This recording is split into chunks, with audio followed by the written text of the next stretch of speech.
రావడానికి మాకు దేవుడు అనుగ్రహించిన మహాకృపను బట్టి మరొకసారి మరి దేవాది దేవునికి ఈ గ్రామంలో ఉన్న పెద్దలకు మరి మా ప్రత్యేకమైన వందనాలు తెలియజేస్తున్నాను. లోకంలో మనం జీవిస్తున్నాం కనుక ప్రతి ఒక్కరూ కూడా వెలుగును అనుసరించడానికి ఇష్టపడతారు. అంటే వెలుగు కావాలని కోరుకుంటారు ప్రతి ఒక్కరు. చీకటి చూడండి, మరి ఇప్పుడు ఉన్న ప్రకృతి వర్షాకాలము లేకపోతే తుఫానులు ఏది వస్తే గ్రామాల్లో 2-3 రోజులు కానీ 2 రోజులు కానీ కరెంట్ లేకపోతే మనం చాలా బాధపడతాం. అంటే చీకటిలో ఉండడానికి మనం ఇష్టపడం. కానీ దేవుని లేఖనంలో మనం చూసినట్లయితే చీకటిలోనున్న నా జనులు గొప్ప వెలుగును చూసెదరు అంటున్నారు. చీకటి మనుషులకు ప్రతి ఒక్కరికి కూడా ఆ చీకటి పాపానికి సూచనగా ఉంది. చీకటి పాపానికి సూచనగా ఉంటూ ఆ చీకటి మనుషులను ఆవరిస్తూ ఉంది. అనేక మంది మనం చూస్తాం, డ్రగ్స్, మత్తు పదార్థాలు, లోక సంబంధమైన అలవాట్లు, బలహీనతల ద్వారా అనేక మంది చీకటిలో ఉండిపోతున్న పరిస్థితులు మనకు కనిపిస్తున్నాయి. ఆ చీకటిలో చాలా మంది కొట్టుమిట్లాడుతూ ఆ చీకటిలో నుంచి నేను ఏదో రకంగా విడుదల పొందాలి అని ఆశపడుతూ ఉంటారు. కానీ ఆ చీకటి వారిని బంధించి వెలుగును చూడకుండా చేసేస్తుంది. కాబట్టి చాలా మంది అంట చీకటిని ప్రేమించి వెలుగును ద్వేషిస్తూ ఉన్నారు అంటున్నారు. అయితే ఈ వెలుగు ఎవరు? ఈ వెలుగు మీకు కావాలి అనుకుంటే ఈ వెలుగు యేసుకి సూచనగా ఉంది. ఈ వెలుగు మిమ్మల్ని ఆవరించి చీకటిలో నుంచి బయటికి విడిపిస్తూ మిమ్మలను ఆ చీకటిలో జరిగే పాపము అనే స్థితిలోంచి బయటికి తీసుకొచ్చి ఆ చీకటి మనుషును ఆవరించి పాపము ద్వారా మరణాన్ని పొందుకునేటట్టు చేస్తుంది. అందుకనే మరణం కావాలని ఎంత అనారోగ్యమైన స్థితిలో ఉన్నా మరి మనిషి చివరి క్షణంలో కూడా నేను చనిపోకూడదు అని ఆలోచన చేస్తాడు. అయితే ఈ చీకటిలో నుంచి విడిపించి ఈ మరణాన్ని తప్పించడానికి యేసుక్రీస్తు ప్రభువారు ఇష్టపడుతూ ఉన్నారు. అందుకనే మరణమును తప్పించుట యెహోవా వశం. కాబట్టి మరణము మనల్ని ఆవరించి ఉంది. ఈ మరణంలో నుంచి విడిపించడానికి క్రీస్తు ప్రభు మనకి ఈ లోకానికి వచ్చి ఆయన అంటున్నాడు, నేను లోకమునకు వెలుగు, నన్ను వెంబడించువాడు చీకటిలో నుండక నిత్య జీవపు వెలుగులో నడుచును అంటున్నారు. అంటే చీకటిలో ఉండిపోతున్న జీవితం ద్వారా మరణం వస్తుంది. ఆ మరణము మనుషులను మరి వేదనకు గురి చేస్తుంది, అగ్నికి గురి చేస్తుంది.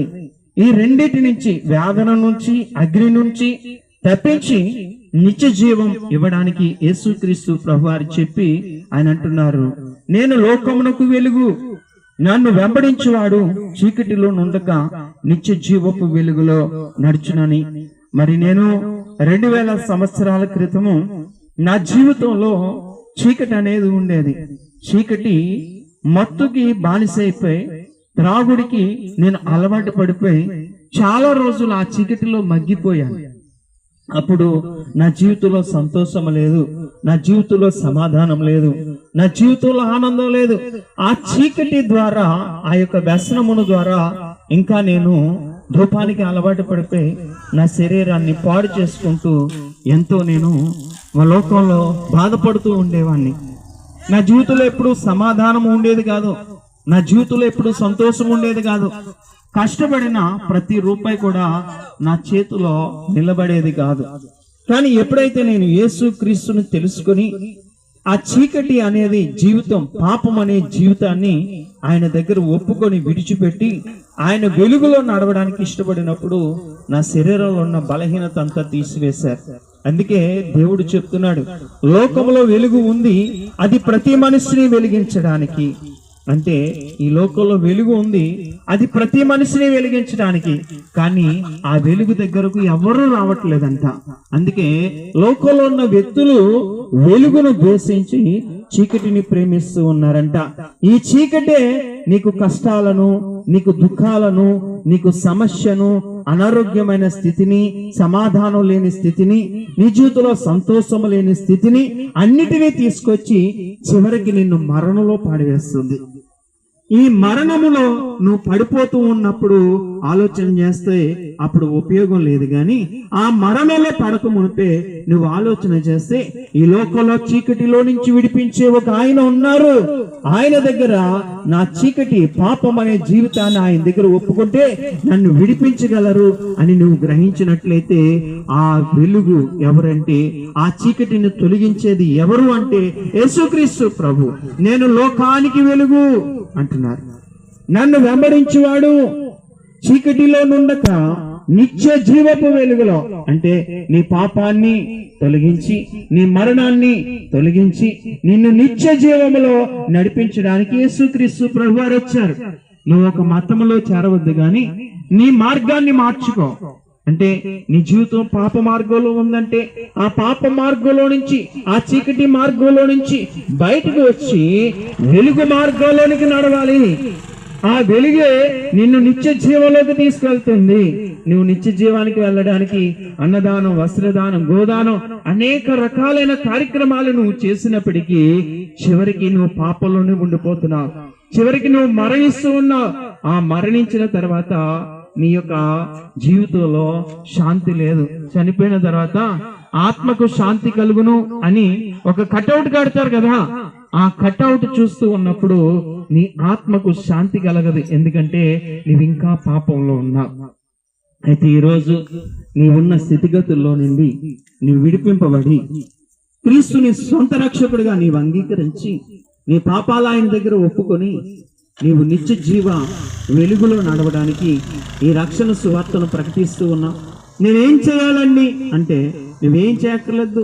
ప్రభు అయిన యేసు క్రీస్తునందు నీ విశ్వాసం ఉంచు, అప్పుడు నీవు రక్షింపబడతావు. అతిక్రమములు దాచిపెట్టువాడు వర్ధిల్లడు, వాటిని ఒప్పుకొని ఉన్నవాడు దేవుని కనికరాన్ని పొందుతాడు. ఈ రోజు దేవుని కనికరము నీ కొరకే ఈ లోకంలో ఉంది. దేవుని కృప కూడా నీ కొరకే ఈ లోకంలో ఉంది. వెలుగు కూడా నీ కొరకే ఉంది. ఎందుకు? నిత్య జీవంలో నువ్వు చేరాలి అని. అందుకే దేవుడు నీవు ఏ స్థితిలో ఉన్నా, ఏ పరిస్థితిలో ఉన్నా నిన్ను ప్రేమిస్తూ ఉన్నాడు. నీ స్థితిగతులు, నీ పరిస్థితులు అన్నిటిని బట్టి కాదు, గాని దేవుడు తన రూపాన్ని, తన స్వరూపాన్ని నీకిచ్చాడు. ఊపిరిని పోశాడు. నాసికాంధ్రాల్లో జీవవాయువు ఊదగా నరుడు జీవాత్మాయను. మనిషి చనిపోతే శరీరం మట్టిలో కలిసిపోద్ది. ఆత్మ దయచేసిన వాని దగ్గరికి వెళ్తుంది. ఈ ఆత్మ దయచేసిన వాని దగ్గరికి వెళ్ళాలంటే నీలోనున్న చీకటి పోవాలి. నీలోనున్న చీకటి పోయినప్పుడే నీవు నిత్య జీవంలో చేరుకోగలుగుతావు. అప్పుడే నీ ఆత్మకు శాంతి కలుగుతుంది. అందుకనే భారము మోయిచున్న నా సమస్త జనులారా నా ఎద్దకి రండి అని ప్రభు పిలుస్తున్నాడు. ఈ రోజు ఆయన ఒక పిలుపును నువ్వు విన్నట్లయితే, ఆ నిత్య జీవం నీకు అవసరమైనట్లయితే, ఆ చీకటి నుండి నువ్వు బయటికి రావాలని ఆశపడినట్లయితే, ఆ మరణాన్ని తప్పించుకోవడానికి నీవు ఇష్టపడినట్లయితే, ఇదిగో క్రీస్తు నీ కొరకే వచ్చాడు. ఆయన వెలుగుగా వచ్చాడు.